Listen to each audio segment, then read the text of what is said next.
5 राज्यातल्या विधानसभा निवडणुकांच्या एक्झिट पोलनुसार भाजपला जनमत, पश्चिम बंगाल, आसाम आणि पुदुचेरीमध्ये भाजपचा झेंडा, तमिळनाडूमध्ये स्टॅलिन आपला गड राखणार, तर केरळमध्ये एक्झिट पोलनुसार उलटफेर, काँग्रेसची सत्ता येण्याचा अंदाज। चाणक्य, प्रजा आणि मॅट्रोसच्या एक्झिट पोलनुसार पश्चिम बंगालमध्ये भाजपची सत्ता, ममता दीदींचं सरकार जाणार, तिन्ही पोलमध्ये भाजपला 150हून अधिक जागा, टीएमसीला 130 जागा मिळण्याचाही अंदाज। केरळमध्ये एक्झिट पोलनुसार उलटफेर, काँग्रेसच्या सत्तेचा अंदाज, डाव्यांची सत्ता जाणार, पीपल्स इन्साइटच्या एक्झिट पोलनुसार यूडीएफला 66 ते 76 जागा मिळण्याचा अंदाज। पीपल्स इन्साइट एक्झिट पोलनुसार तमिळनाडूमध्ये डीएमकेची सत्ता, डीएमके 120 ते 140 जागा, तर एडीएमकेला 60 ते 70 जागांचा अंदाज। सुपरस्टार विजय थलपतीच्या टीव्हीकेला 30 ते 40 जागा मिळण्याचा अंदाज।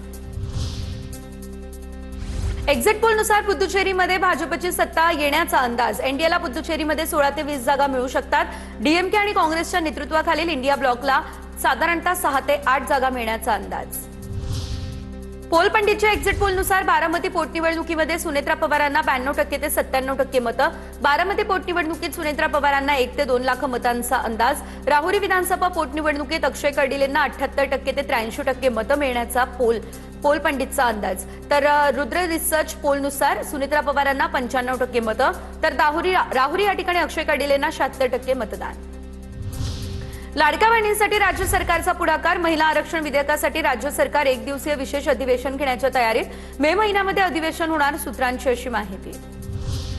सरनाईकांच्या विहंग समूहाकडून भाजप आमदार नरेंद्र मेहता यांना नोटीस, बदनामीकारक आणि खोटी विधानं तात्काळ थांबवावी अशी नोटीस। भाईंदरपाड्यातील जमिनी बळकावल्याचा मेहतांचा सरनाईकांवर आरोप, पोलिसात तक्रारही दाखल करण्यात आली। रोहित पवारांनी अंधश्रद्धेतून बाहेर पडावं, बोकड कापून जर कोणी माणसं मरत असेल तर आम्ही सत्ता बदलण्यासाठी बोकड कापले असते, संजय राऊतांचा रोहित पवारांना टोला।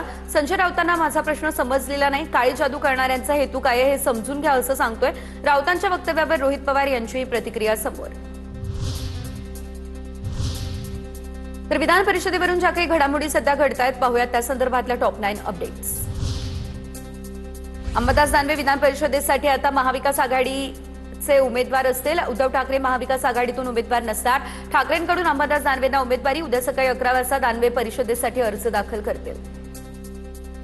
जाहीर केलं होतं, एक लक्षात घ्या की मी पुन्हा निवडणूक लढणार नाही। अंबादास दानवे विरोधी पक्ष नेते होते, उत्तम काम करतात, मराठवाड्यात त्यांचं महायुती याचा फायदा घेण्याच्या तयारीत दिसतंय, ते पण अधिकचा उमेदवार देतील असं एक शक्य देऊ द्या।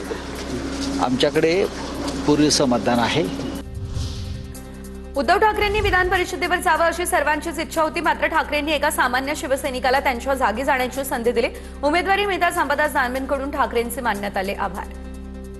उद्धवजींनी जावं सभागृहात अशी आमच्या सगळ्या नेत्यांची भूमिका होती, पण उद्धवजी ठाकरे साहेबांनी एका सामान्य शिवसैनिकाला पुन्हा एकदा संधी देण्याचा निर्णय घेतलेला उद्धवजींचा आणि पक्षाचा आभारी आहे।